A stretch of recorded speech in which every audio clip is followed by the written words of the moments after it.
see the way they hate. And I know better than to listen to the people who are calling us names. I can feel the sunlight shining. Well, good morning. It's Wednesday, October 30th, 2024, and welcome to episode 790. Excuse me. Woo, that's a good start. Just did that before we came on, and again we go. Good morning. It's Wednesday, October 30th, 2024, and welcome to episode 795 of the Lost Project Morning Show, where the coffee's strong, the opinions are stronger, and everything is always filter free. I'm Brian, your host, and today I'm enjoying a medium light Guatemalan from foodforestfarms.com. where you can get 10% off with discount code LOTS10, LOTS10, and the shipping's always free. While you're there, check out C4 Club. It's fantastic. I'm a member.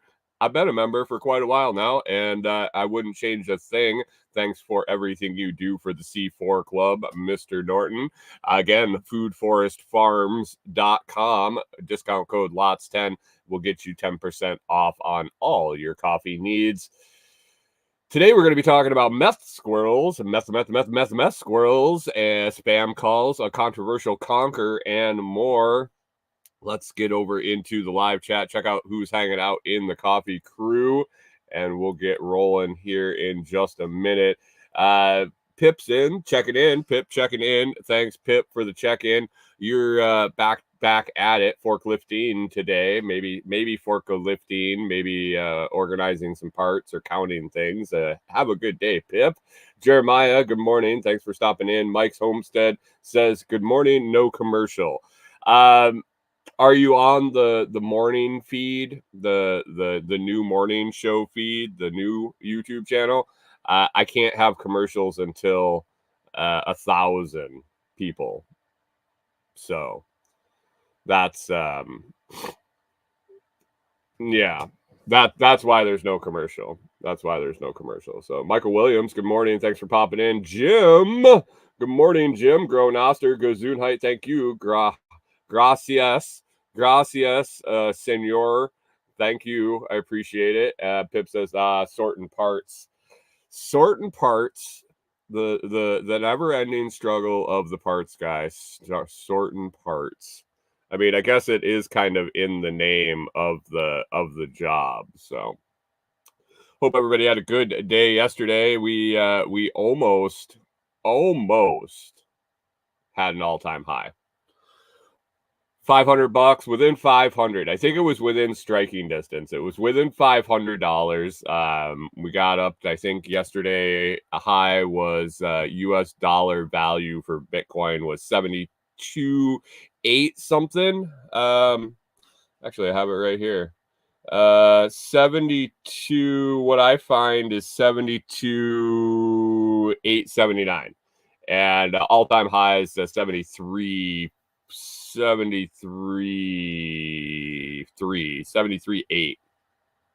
73.3. I don't know. I can't remember. Doesn't really matter. It's going to go above and beyond that this go around. But we are red. No fret. We are red. We are down. We are down for the 24-hour cycle. Down 0.5%. I think we'll do okay. We'll do okay. So. Didn't move the ducks. There was a request to not move the ducks as things started popping up and growing on the little run. Definitely had some weird worry that I was going to move the ducks, rearrange the ducks, and we were gonna lose our momentum. But left the ducks where they were, and things worked out. Jim over on Noster, thanks for stopping in. Good morning to you, coffee crew.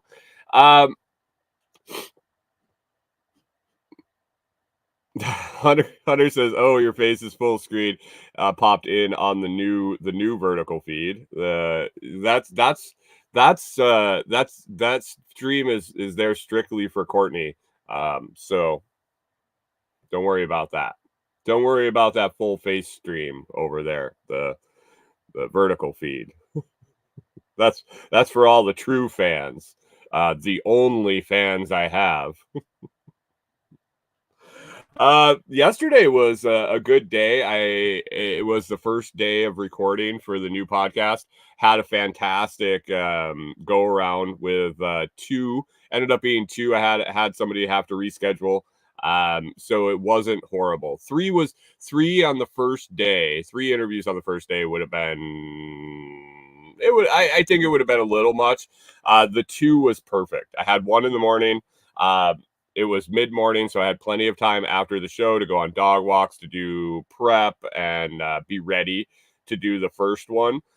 It was great. Guest was fantastic. Interesting guy. It was easy conversation. I actually posted, bless you, Corey. Everybody's sneezing today. Pollen is high. Pollen is high around here, so sneezy time. John Palmer, good morning and good day to you. So I posted that in, it actually ended up posted in Toolman Tim's group and our group. Had a couple people listen to it. I'm messing around with Audacity for the first time. I shouldn't say the first time. I'm using it for more than just splicing two MP3s together. So there's a learning curve. It's a pretty easy program. It seems pretty easy to use. I think within a couple weeks, with all the editing I have to do and all the tweaking I want to do to the sound files for the show, the intro, the outro, any commercials or anything I pop in the middle, it should acclimate to it pretty quickly. Getting there. The product is good enough. I'm willing to put it out there. We'll likely release the first episode and kick things off next Monday, and then release things Monday, Wednesday, Friday. But yeah, it was good. The first interview went well. I was able to mess around with editing that. I worked on the Patreon page. I got a Facebook page popped up for it. I'm trying to decide how much social media I'm actually going to be doing it. I have a little other different kind of strategy for the new show as far as distribution. So we'll see how that goes. I might have to pop up some more, but a Facebook page is almost required for my podcast network I'm joining. The whole reason the show is happening. So there is that. I tinkered around with that, got that rolling. And then I had another interview in the afternoon, and that was another fantastic conversation. I missed it. I really missed it. I missed doing the interviews. I'm hoping I didn't make a mistake in going for a shorter time frame, 15 to 30 minutes. Both of the interviews went 30 minutes. I get into the conversations with the folks, and I want to hear more. I want to dive in deeper, and it's more of a scratch the surface kind of time frame. But it sets itself up well for follow-up interviews. It's almost a pre-screening of guests for longer interviews. And I could have just got lucky. I could have just had two really, really spot on guys, switched on guys that knew how to give an interview, how to participate in one. I don't know. We just chatted, which is good. Maybe I lead conversations well. I'm not sure what the deal was. We'll find out tomorrow. I have four or five scheduled. Yeah, we'll see. We'll see if that 15 to 30 is too short, or how I need to adjust my interview style to make it happen. So we will see. Thanks for the zap, Jim. I appreciate it as always. If you guys want to join on Noster, you can always zappity zap over there. But that's going to come out. The Patreon page is going to be the kind of the landing page for it. There'll be a ton of free stuff over there. You have to sign up for an account and hit join, and it's free. There's no monthly fee. You'll see a lot of content there. You'll get to vote on whether you like the episode, whether the person was worth a callback, worth an hour interview, hour to two, like I'm willing for the extra content to just have a conversation until the conversation's over. And then that'll probably end up being a premium content, possibly. Everything there will be available for a monthly or a content by content purchase basis that isn't free. So that's going to kind of be the home of it, and see what happens, and use the power of networking and people smarter than me to figure out how to make this work. So exciting stuff. Good morning, Canadian Farmstead. Thanks for popping in. Appreciate you. Hunter says that front is moving in. Rain soon. I think we're supposed to have rain here tomorrow, pretty much all day. I'm heading out to Delinquent's Gully today. I've had 2 office days in a row trying to get a little ahead on video editing and the new podcast, and I accomplished that. So I get to reward myself with a day out in the woods.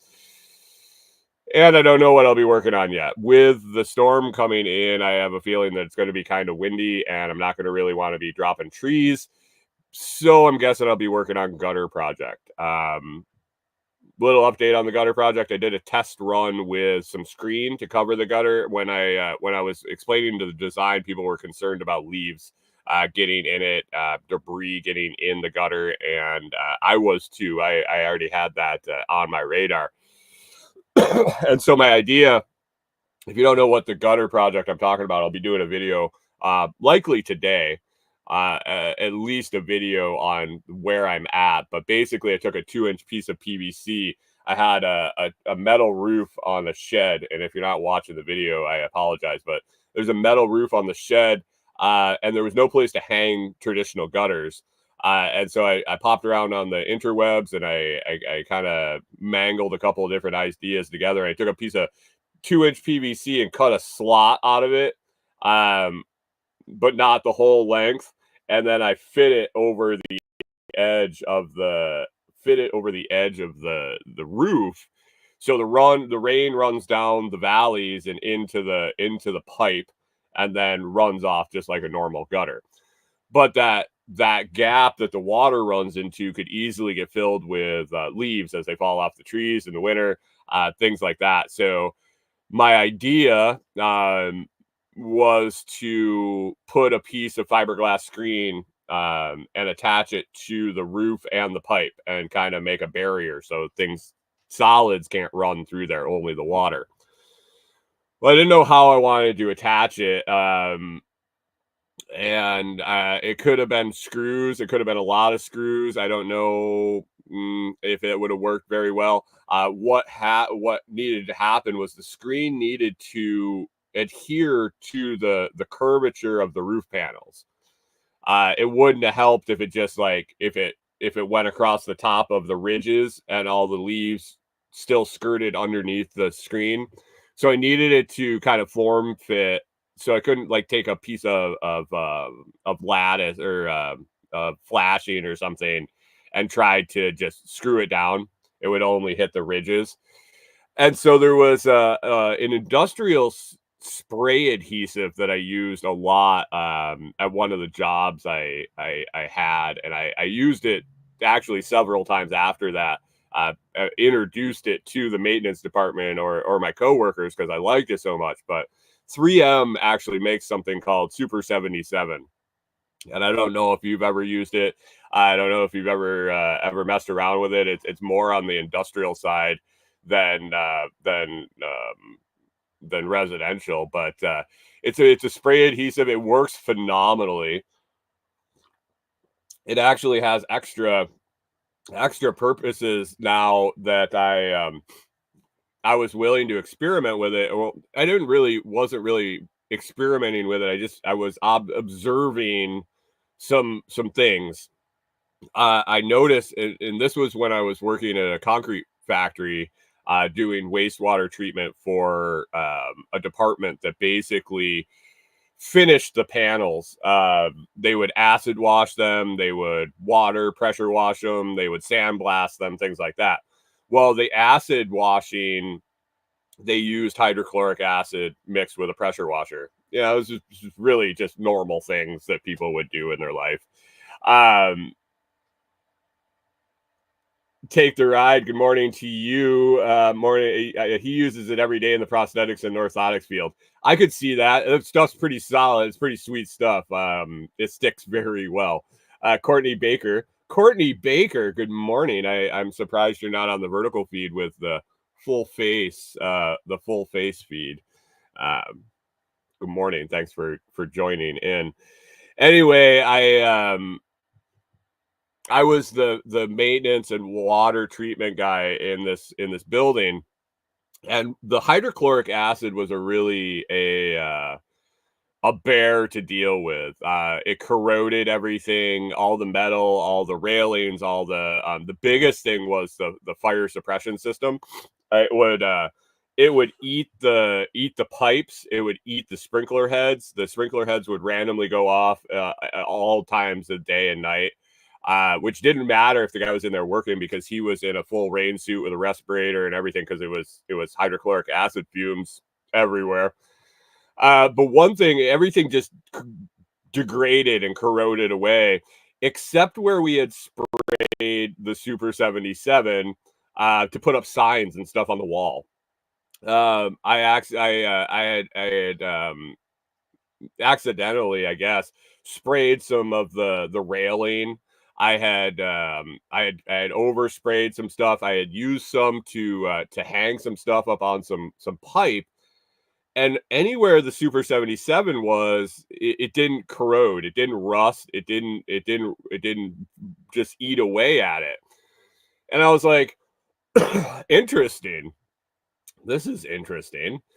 So I did some experimenting. I took some black pipe. I took all the materials actually that we used there, and I set up a little test facility in the back where I sprayed everything down with Super 77, and let it dry. Courtney doesn't know what the vertical feed is. Hunter, are you hiding Courtney away in the back, keeping her in the dark?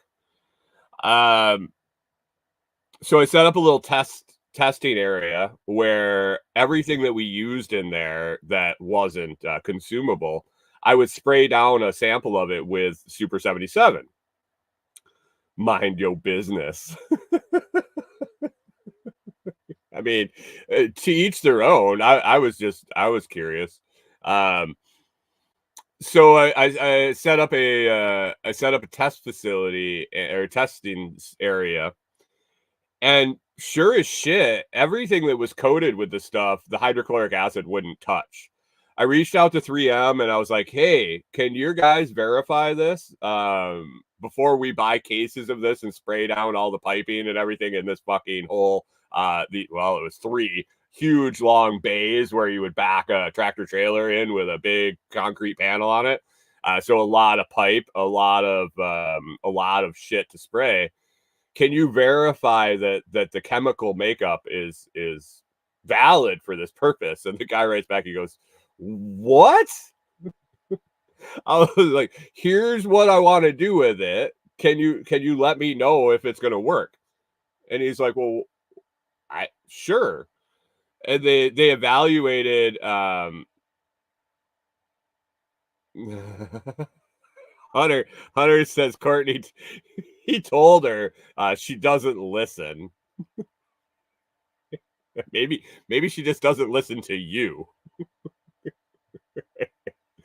Anyway, the guy at 3M was kind of confused, kind of like, this is I'm an industrial adhesives dude. Like I stick things together. I don't protect things from hey, there she is. Now there's 2 people in the new vertical feed. They're not pushing it out to many people yet. Like I was getting 300 or so views on that before I switched the channels, so it's a rebuilding effort for sure. I got 2 people in the vertical feed. It's Hunter and Courtney.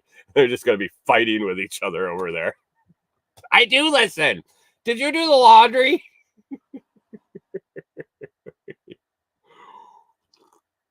So the industrial adhesive dude is just all confused. Why I would want to do something like this. Why I would want to spray adhesive all over pipes and just let it dry and not stick anything to it. They did some testing for me. They ran it through their lab and everything, and it worked. Worked great. So I was super impressed with Super 77. If you need to use some spray adhesive, definitely recommend it. But I decided for the screen. I was going to try to spray some Super 77 on the roof. Good morning, Seattle. Good morning. Good morning. Good morning. Good morning.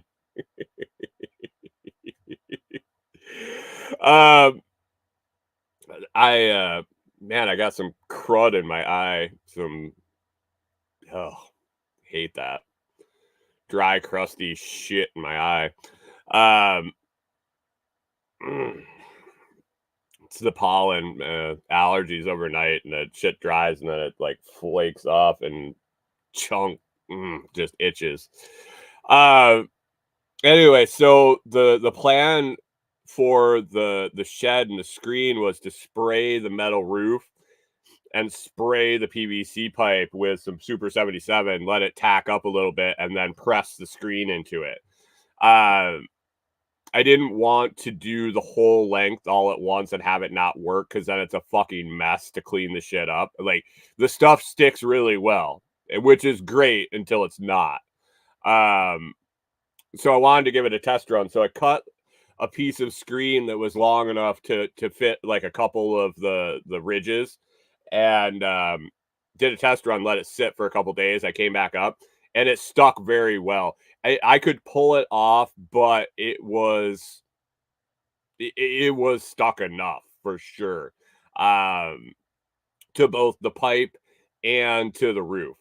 So basically now I'm going to cut 6-inch strips, long enough to cover the roof, and spray adhesive the screen to it. So, and then once it dries, we'll be good. Courtney Baker asks, is the only difference from this one and the other one is that we get to see your face better? Yeah, pretty much. And it should be in a different feed on YouTube. It should be in the shorts feed, which it's just a different viewer base, I suppose, and it gets distributed different.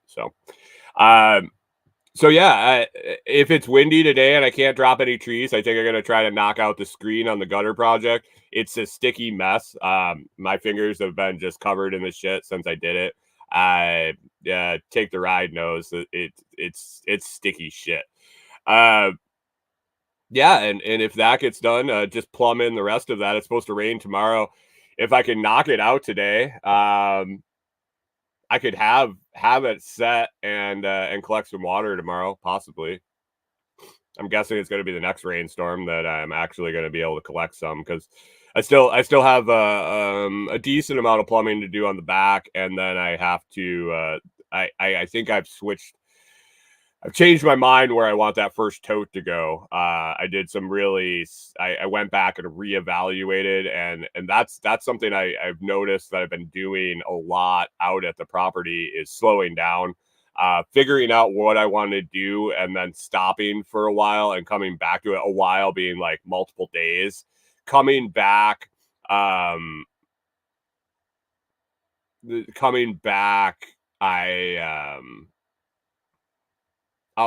reevaluate from the beginning and kind of walk through it, and hopefully come up with the same answer. The first tote placement for this project, I think I've changed my mind. I've decided a different spot, the same spot, but a different spot from original twice now.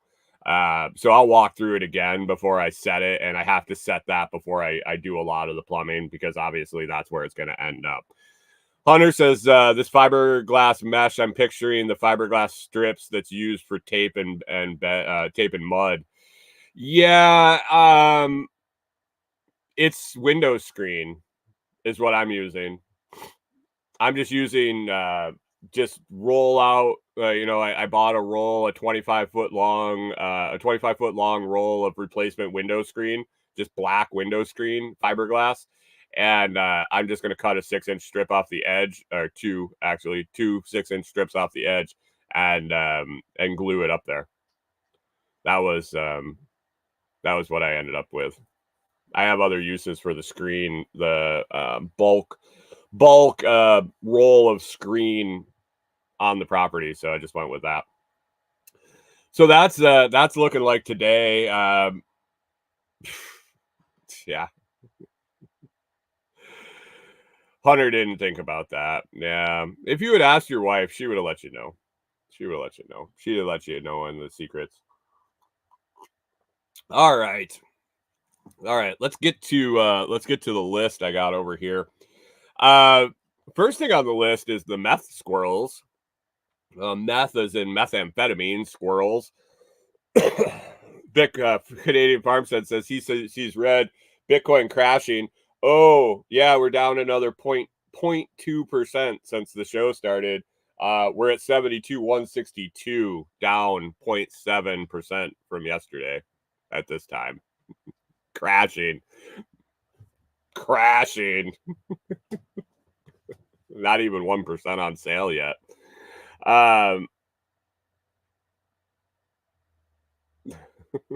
Jeremiah asked if he forgot to lock the cage again. So we have, you guys know, we walk the dogs down this road out here in front of us a couple times a day. One time longer than the other, farther than the other. So there aren't a ton of animals. We run into them when we run into them, and usually it causes a ruckus. Causes a ruckus into Clyde gets excited, he barks. We see deer quite a bit. There's a couple houses with dogs. We got rid of one dog, moved out. Two more little chihuahuas moved in. That they've been manageable recently. We actually have been talking. We wondering if they got moved somewhere. But for the most part, it's just deer and squirrels every once in a while. Squirrels are everywhere. I mean, you guys probably see squirrels where you live. Gray squirrels, red squirrels. The squirrels here, one thing I've noticed is they're smaller than Minnesota. I've actually noticed that all the animals seem smaller. And it makes sense because the winters aren't as bad. The animals don't have to bulk up as much to survive, and they just kind of I think they become smaller just over time because they don't need to be bigger and hardier to survive. Well, Clyde loves squirrels. Clyde, you guys think I see a squirrel and fucking divert? Clyde sees a squirrel and he is first on attention. It could be 6 yards away, not 6 yards as in like 18 feet, but like 6 yards, house yards, properties away. And Clyde will see it and it'll run up in the tree and mind in its own business. And he gets all excited.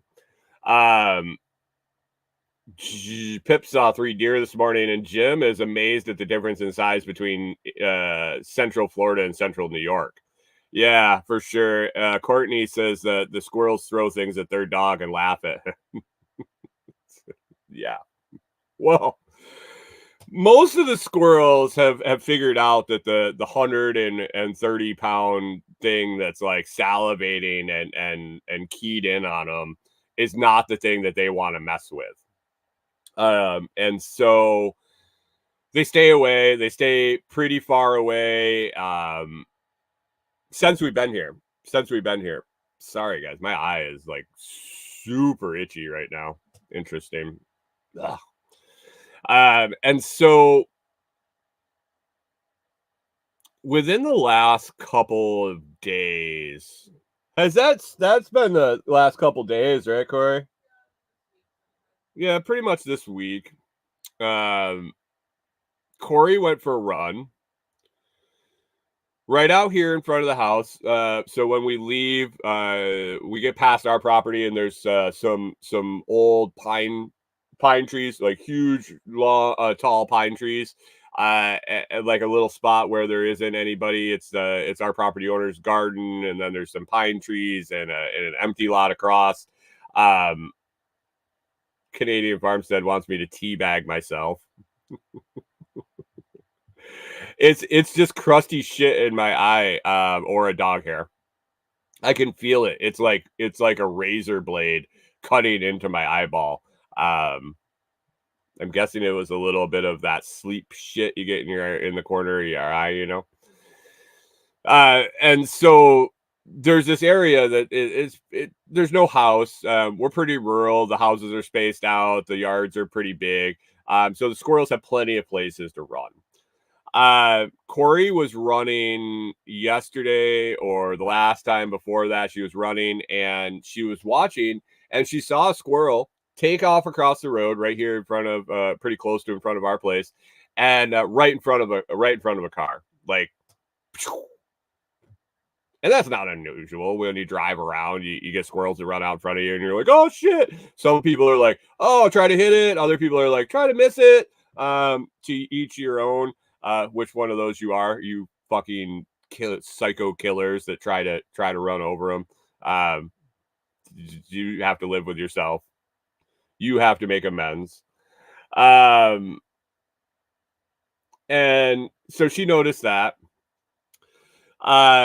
Then again, the next day, or maybe it was later that day, relatively soon after that, we were taking the dogs for a walk, and a squirrel literally ran out. Man, it was within probably 10-15 feet in front of the dog, streaking out from a tree across the road in front of the dog. The dog's just like, what the fuck? Kind of taken aback, and then absolutely took off. Tried to take off after it. Corey like wrangled him in. When Clyde gets upset, Norman doesn't even notice. When Clyde gets all wound up, Norman's like, what did we miss? And starts spazzing out, running around because he thinks that there's something to get. Has no idea what it is, and he's searching for it. So he's watching his brother, but he's so amped up that he's trying to take off to get something, not sure what direction. So we're like, what the hell? Then again, yesterday, the same damn thing happened. These squirrels are absolutely losing their mind. And Corey put it together. You guys know I found drugs in the ditch the other day, right? I told you about finding drugs in the ditch back. Oh, I don't know if I did. Did I tell you guys about the drugs in the ditch?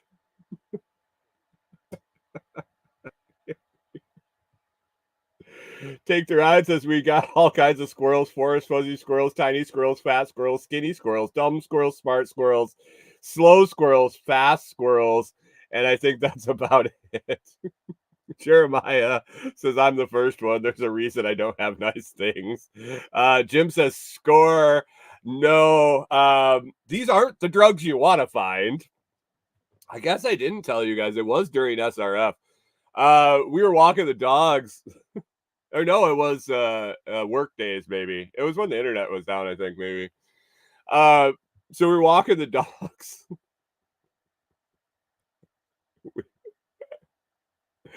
Canadian Pharmacist says, that's right, officer. I just found them in the ditch. So here's what happened. Corey and I were walking the dogs one morning, walking along, and we looked down in the ditch, and I see it looked like it was like one of those little folding zipper cases that you these aren't my pants. Where did my pants go? uh one of those little zipper cases. I assumed that it was probably like SD cards or something like that, computer drives, or I didn't know. I don't know. Something.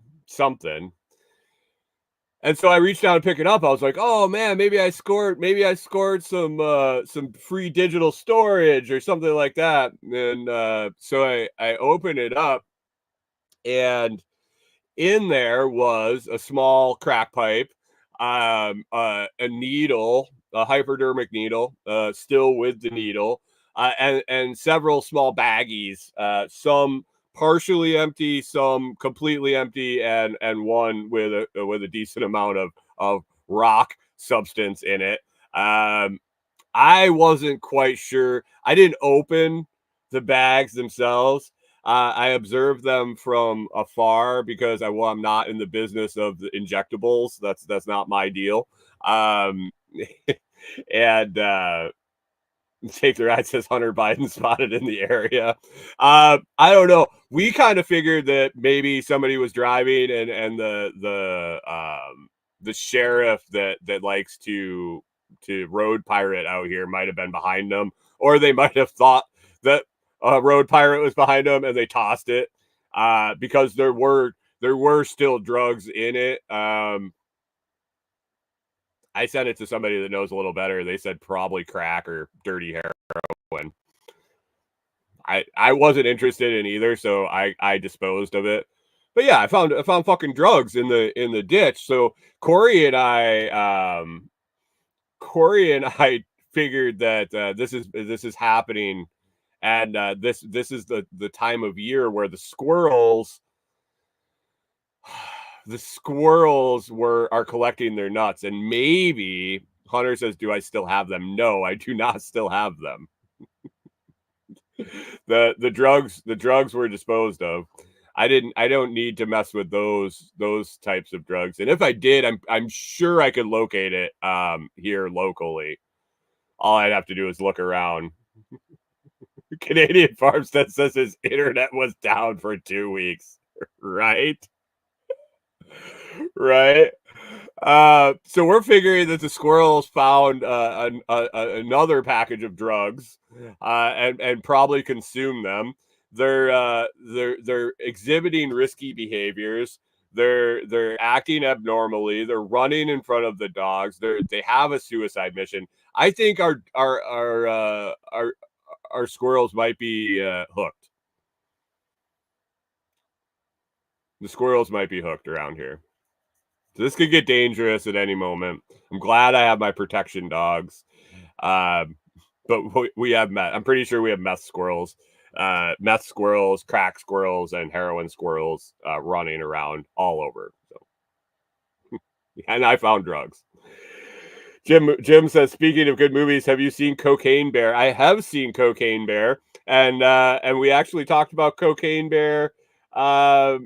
Cocaine Bear when we talked about the meth squirrels. Take Their Eye says they're on the junk. Those squirrels are on all the junk. Pretty soon they're gonna be like Courtney's squirrels throwing shit out of the trees at us. Come and get me. You can't steal my nuts.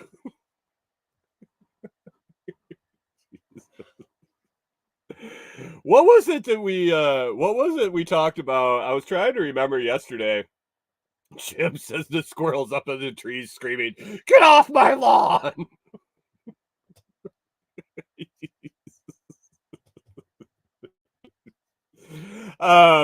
We talked about sharks at one point on the show. What was the sharks? Did they test positive for acid? I can't remember. Or maybe it was cocaine. I think it might have been the cocaine sharks too. That was a while ago. That story popped up that they found sharks and tested them, and they had some sort of narcotics in their system, and it made me think that the cocaine bear was a mild thing compared to cocaine sharks or acid sharks or whatever they were. Um, Hunter says that's no joke. The squirrels around us are jerks. There's stuff that can take care of that. Jeremiah, it was cocaine. It was cocaine sharks. That's right. Corey, it wasn't acid sharks. It was cocaine sharks. She's like, what the fuck? I'm trying to work. So am I. Jim says sharks on LSD. What could go wrong? That's what I'm saying. I mean, there'd probably be all if you gave them some LSD and some ecstasy at the same time. Would they all be just in a big pile in a cuddle puddle, making love to each other?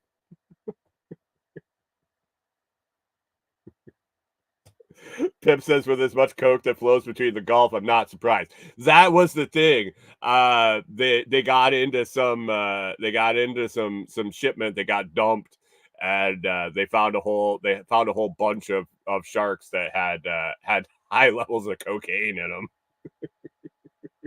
Jeremiah says it brings Shark Week to a whole new level.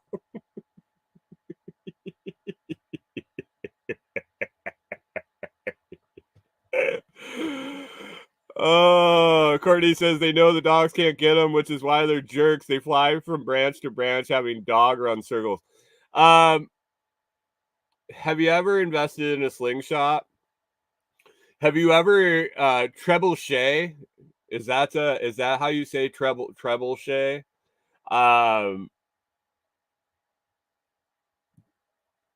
That you need to build a contraption that when the squirrels take the bait, it literally launches them 3 or 4 houses away. That is your task now, Hunter. Screw blacksmithing and making rabbit processing supplies or tanning furs, all of which you can find at the Reed's Rabbitry TikTok channel. Go find it.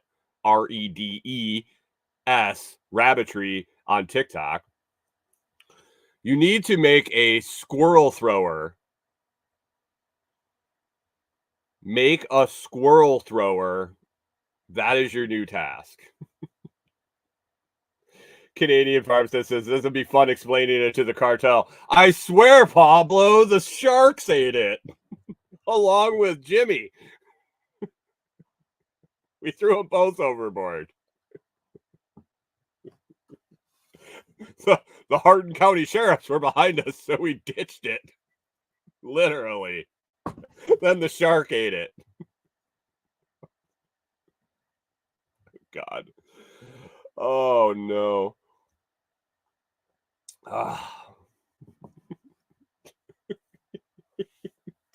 Jim's confused. What's new?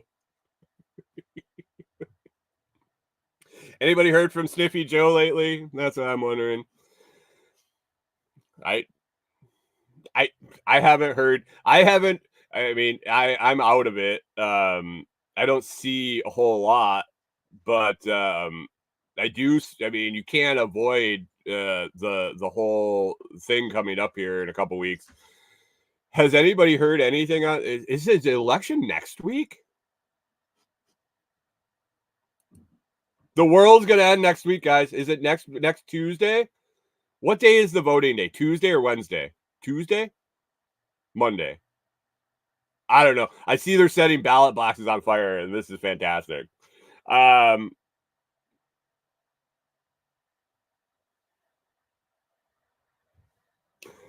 Canadian Farm says I don't talk about politics. I'm just talking about I'm not talking about politics. I'm talking about a senile old man, and I'm wondering if we need to put out a silver alert. John says Super Tuesday. Okay. See, I don't know. I honestly couldn't remember. It's been that many years. Pip says Joe's still at the beach checking out kids. Does he have his legs in the pool, and are his blonde hairs floating wispily in the water?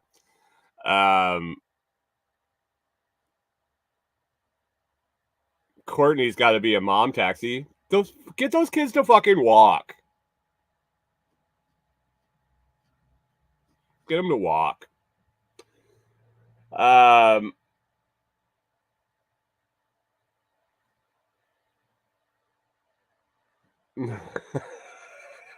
Canadian Farmstead says he can press his medical alert bracelet.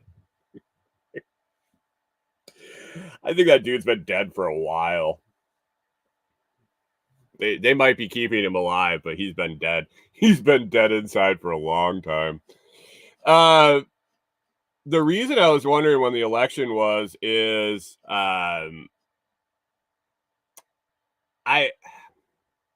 it's not going to matter. Anybody get a lot of spam calls on their cell phone line? I mean, I have a high proclivity, I guess, for getting Weekend at the White House. It's great seeing you in the comments, Courtney. Appreciate you stopping by. Did I post the link to the show? Shit, guys, I'm sorry. Did you guys? Has everybody followed the new YouTube feed? There you go. Here we go. I'm putting it in the comments. Pip says getting at least one text a day asking vote for me. I don't get any voting. Jim says I'm getting 518 political spam texts. I'm not getting any spam political text. You would think at the frequency I'm getting these text messages or these spam calls, and I might have text message filters set up. My phone is fucking retarded. I absolutely hate it. Literally, Good Morning Seattle says I don't answer my phone at all. I don't either. My phone, I don't understand. My phone pops up with this big warning screen. The whole fucking screen lights up, big red X, and it says potential spam. And it doesn't say the number. It's not like, oh, no, I know that number. Like, the number isn't on the screen anywhere. It just says answer or decline. And, like, you're literally telling me it's a piece of shit call and you're giving me the option to answer it. Why don't you just send it to voicemail? Why do you have to fucking light up my screen to let me know that you're going to send it to voicemail?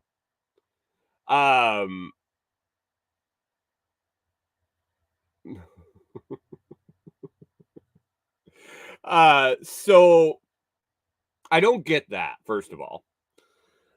Second of all, I get these like spurts of calls. Like I won't get one for 5 or 6 hours, and then I'll get one, and then it'll happen right back to back, and then again. And I don't answer any of them.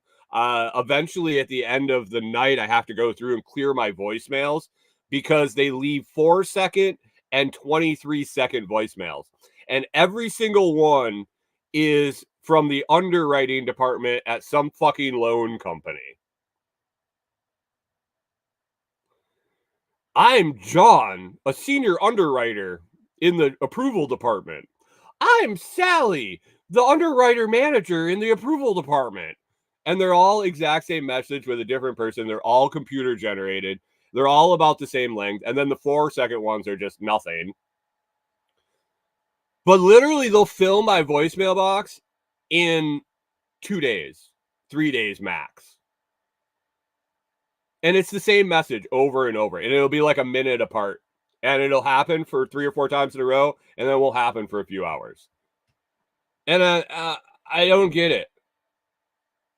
I don't understand. I know that it's not costing them anything. My number's just in a fucking auto robo dial thing, and there's not a human being doing anything with it. It's not costing them. It's costing them the electricity to keep the fucking auto dialer on. But really?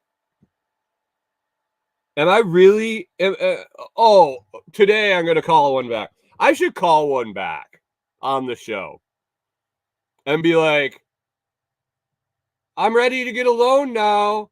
Your 756th message really fucking drove it home. I'm ready to get that loan. John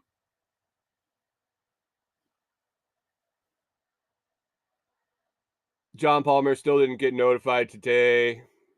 Did you hit the bell? Pip says the texts have a stop option, but then they use a different number and text me the same thing. Yeah, that the voicemails come from a variety of different numbers, both geolocated to Tennessee, located in Minnesota, several area codes in Minnesota. I think I don't know if they got a hold of my fucking contact list or something, but it's like they know the area codes of familiar calls to me. It's a Google thing. I am hot on the getting a new phone. Been talking to somebody about de-Googled, de-spywared phone. We'll see when it happens. It's expensive. Oh, John Palmer says yes. I turned the notification. Well, I can't help you, John. I don't work for YouTube. I'm sorry. Do you need me to send you a Telegram message before the show starts every day? I'll give you a notification.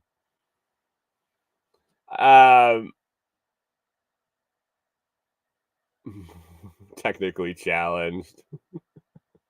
Take the ride says I keep getting the please help me sir. I'm Indian guy and people that want to buy my land. Oh, I get those text messages too. Hey John, are you interested in talking about the property on Citrus Lane? I'm gonna sell somebody some fucking property. One of these motherfuckers is going to text me on the wrong day, and I'm gonna call him back and be like, I'm gonna sell him Pip's fucking apartment.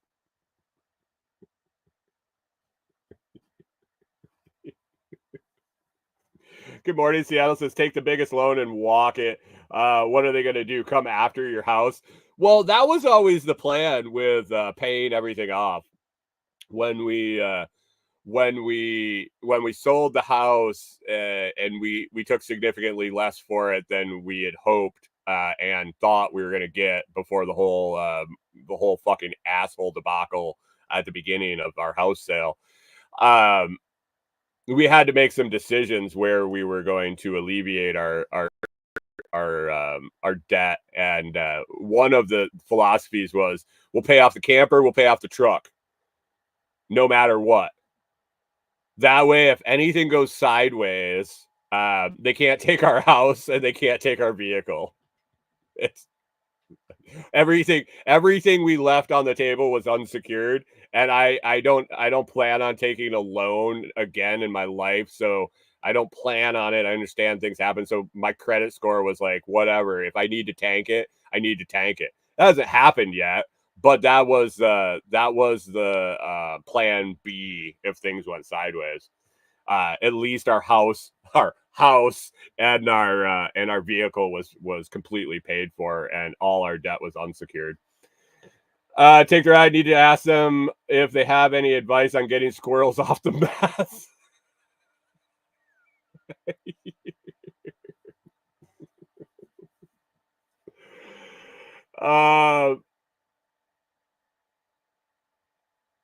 Good morning, Seattle. I contemplated a new number. That's if I do it, I'm gonna do it right. I'll probably go. Yeah, that'll be a different. That's for a different episode. And John might need me to give him a personal notification. Hunter, the kid's phone, like 7 texts a day asking if he's still Democrat, if they can count on him to vote. How old? And Hunter gets the calls about shutting off my TV and my student loans that I don't have. I love that too. Pip says, "Oh, I get that we want to buy your house sight unseen when I don't even have a freaking house." I own 0 pieces of land, but I have 4 people texting me about different properties that they're interested in that I own. They want to buy them. So maybe I should take the loan, buy a bunch of properties, and then sell them to the people that keep texting me to sell. Maybe I could hook the loan people up with the property people, and they'll stop bugging me. I don't know.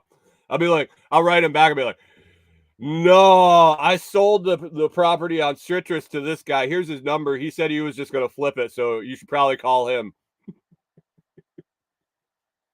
You think that works? That's like cutting up the spam mail, the spam snail mail you get, and stuffing envelopes and the prepaid envelopes and sending it back. That was always my favorite thing, because all those fuckers prepay their return envelopes, and everybody just throws them away. Then they don't have to pay for it. They only pay for it when they scan it, I'm pretty sure. So what you need to do is take all your spam mail, open up, get the prepaid envelopes, and then cut up all the junk and stuff the envelopes full and just drop them in the mail. I know it's a lot of work, but it can be very cathartic in the afternoons, especially for like Jim. He could sit on his front porch, yell at the kids walking by, and stuff envelopes with spam mail. Have you guys Jim says tape one to a brick? You can do that too. there are several different philosophies on how to fuck those people over. Have you seen? I mentioned it real quick, but have you seen the drop off ballot boxes on fire? I was scrolling through Nostr last night before bed, and I saw a video of one. I didn't know that you could just drop your ballot in an unsecured box on the side of the road, like a mail delivery box. Hey, enjoy your time outside in nature. And so somebody did the whole, like, you can, you know how you can set the mailboxes on fire. This is not something you want to do. It's a federal offense, guys. I saw a video of somebody that committed a crime, and they dropped it must have been a Molotov cocktail or something inside the voting box, and it was smoking, and they opened up the back and started hauling it all out, and it's just like fucking ablaze. It's like, this is about as accurate as anything.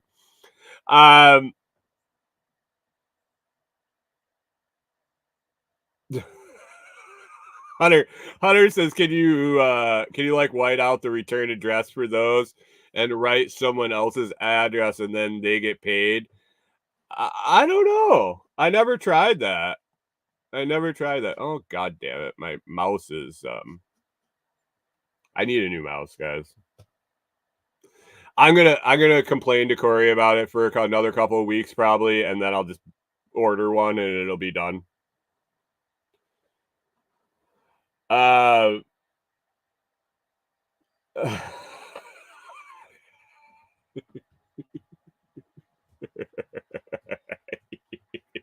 Take their eyes and sorry, the land's been possessed by squirrels on that junk. If you guys want to buy into the junk squirrel problem, you're more than welcome. Have fun. I'm sick of these fucking squirrels. They've been collecting all sorts of weird shit in my yard. They've been up all hours of the night. They're doing crazy shit, and they're spying on me. They're putting tinfoil in the trees, in the branches of the trees. Oh god. I got one other story here that I wanted to make sure I covered today.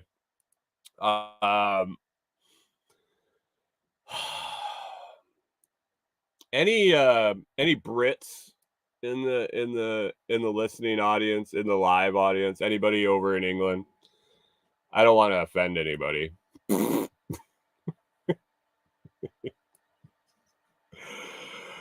This headline caught my eye as I was scrolling through.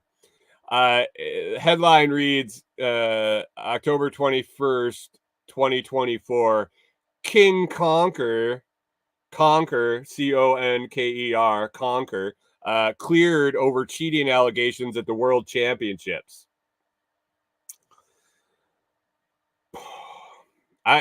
I saw it and I was just confused first. I have no idea what a King Conker is. But cheating in world championships, I mean, I'm in. I'm in. I'll take the bite. I'll take the cheese. Um, Pips has not offended anyone since when? I mean, it's been a few minutes. Anything that says world championships and the fact that somebody's cheating at the world championship level, let me see what this King Conker, who this King Conker guy is. A British chestnut whacking champion was cleared Monday of cheating after an investigation into alleged malfeasance at the World Conker Championships. Organizers of the nutty annual event said that David Jenkins, a veteran competitor nicknamed King Conker, did not use a steel chestnut to conquer his rival. Like, those two paragraphs in themselves, I had to read the whole article. Whoever wrote this is, I mean, this is on HuffPo. It doesn't say who wrote it. Usually that would be at the top. I don't see it anywhere here. Must have just been a staff writer. But I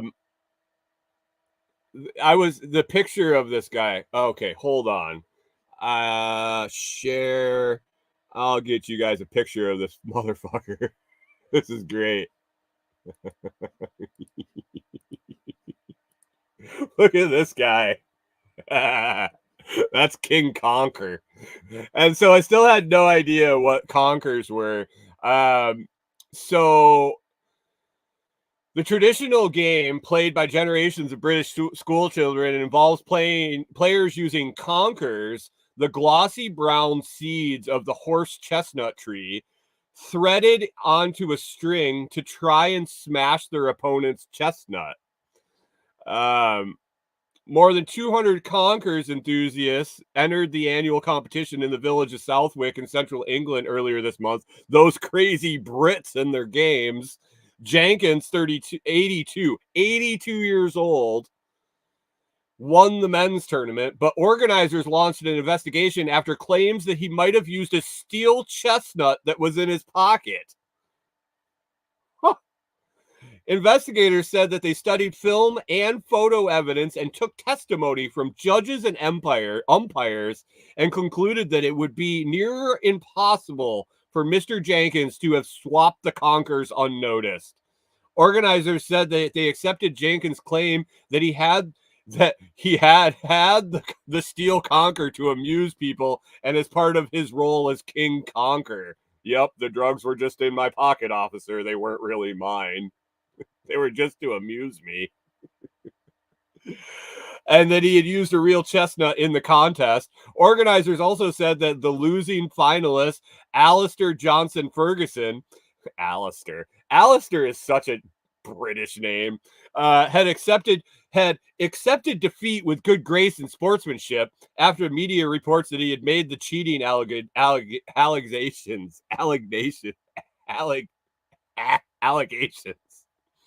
The overall title of World Conker Championship was won by Khaleesi Banshbach, originally from Indianapolis.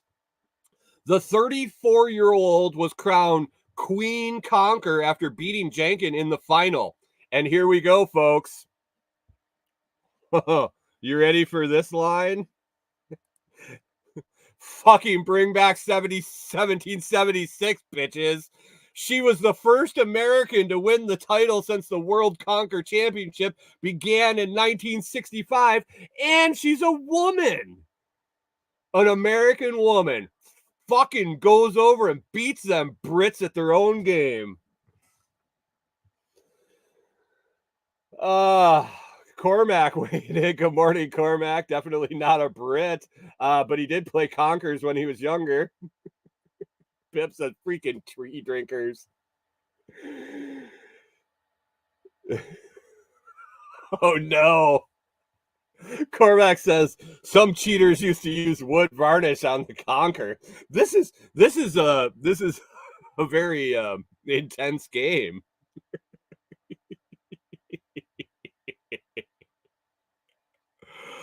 Hunter says this feed doesn't get the screen share. Yeah, that's because I always shared it on the other one. Sorry. It would have been I don't know if I can share the same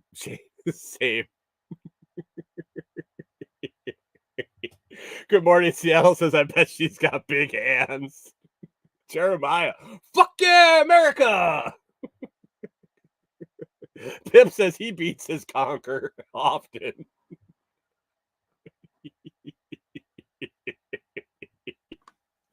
Do you think she practiced by beating her husband's conquer all the time?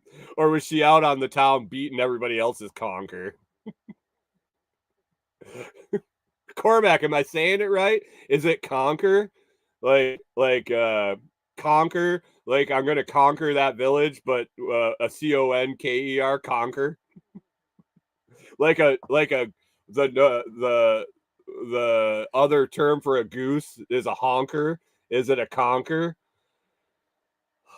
You Brits and your silly games. Let's try to beat each other's chestnuts.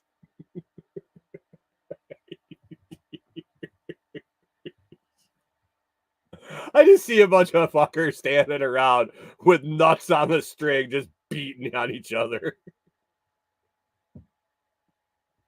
Do you think if that dude had lost with his steel conquer, he would have fucking smacked somebody in the head with it? Are they like nunchucks? Like you learn how to fucking wing that shit around like a mace, beat people with that fucking conquer. I'm so excited that the Queen conquers from Indianapolis. Fucking beat him again. Beat him again. Jim just came up with a fantastic T-shirt idea for the next year's World Championship that just says "Bonkers for Conkers."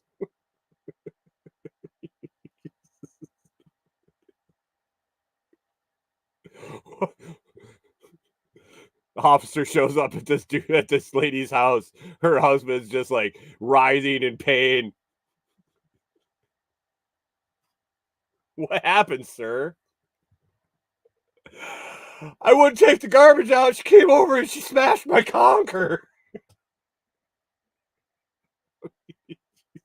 Fuck. I want to know what the fucking grand prize is for winning the World Conker Championships. Fucking King Conker.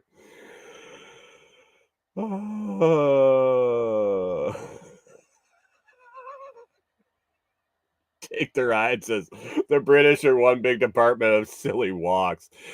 Oh, hey, Canadian Farmstead. Do they make you guys play conkers when you're a kid? Because you still have the king on your money.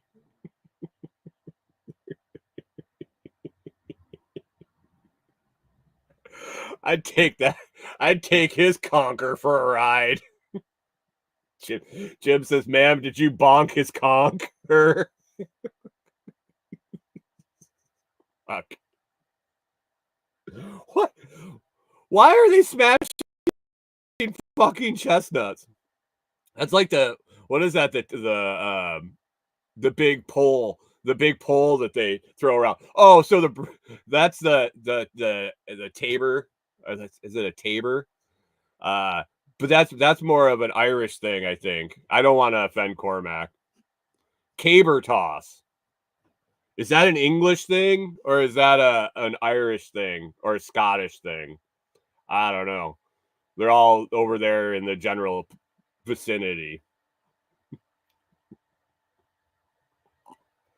Because if we could get a competition with cabers and conkers, we'd have the stick, the twig, and the berries. We'd have the pole and the balls. Just big fucking conker fest. Oh man.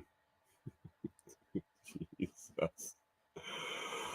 Oh. All right. I got one story that's been sitting over here. I got to clear it out. It's been 6 days ago. I put it on my list, but it wasn't really time sensitive.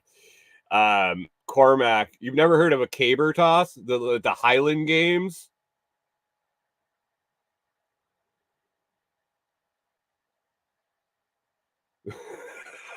Jim.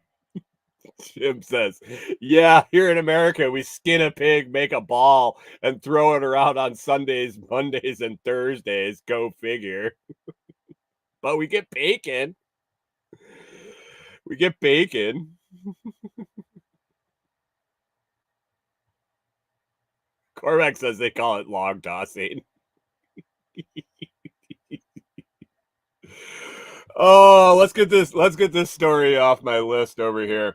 I was kind of going down the weather rabbit hole. The fact that it seems like the weather's getting kind of screwy for whatever reason. B, the news sensationalizing sensationalizing stories, maybe overstating things. If it leads, it bleeds. If it bleeds, it leads. Something like that. We got to get the views. Now they've gotten a shitload of time open in the browser for me, 6 days worth, because I haven't found it worthy of talking about. But this story says hurricane rapidly intensifies into a major storm, with rapidly intensified in quotes, not double quotes, just single quotes, just so you make sure it stands out. And so I was like, oh, this was when, Helene had gone through, Milton had gone through, and they were thinking a couple of new storms are going to whip up there in the Caribbean. See you later, Jim. I appreciate you stopping by. I'll let Corey know you said bye. She's out on a run. It says Hurricane Christy has rapidly intensified into a major hurricane. The National Hurricane Center warned on Wednesday morning. I was like, huh, I've been following this a little bit. I hadn't heard of Christy. I wonder where that one is. And all it does, and for the picture, it just has a picture of the hurricane, zoomed in on the whole hurricane with the bright red and all this shit. I'm like, oh, wow, this is coming soon. Rapid intensification occurs when a tropical storm strengthens dramatically in little time. And so this is 4 sentences into the article, a shock headline and everything else above it, picture of a very intense hurricane on the radar. Hurricane Christy became a tropical storm in the Pacific Ocean offshore of southern Mexico on Monday. As of Wednesday morning, its track was taking it away from land. It has a maximum sustained winds of 125 miles an hour, making it a Category 3 hurricane. Now the news is reporting about hurricanes that are going into the ocean. But we're going to just give you the headline and make you run around and scream like it's going to come and hit Florida. Literally started in the ocean and is tracking into the fucking ocean, and we're writing a story about it. Why? I mean, I guess I'm talking about it now. Hunter says caper tossing telephone poles on the walls of castles, such a great sport. Right? Right? They just need the javelin behind it. Why are we talking about hurricanes in the middle of the ocean that are not headed anywhere towards land?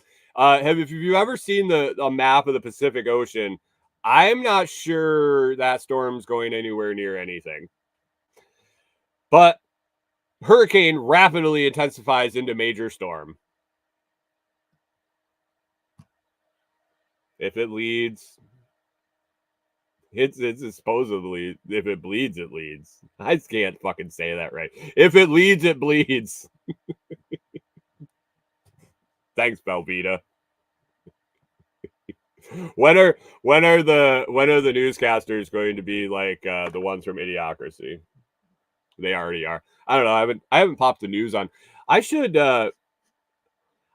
find a news broadcast, like a local small news broadcast that broadcasts online live and watch their news broadcast. Been a while. been a while.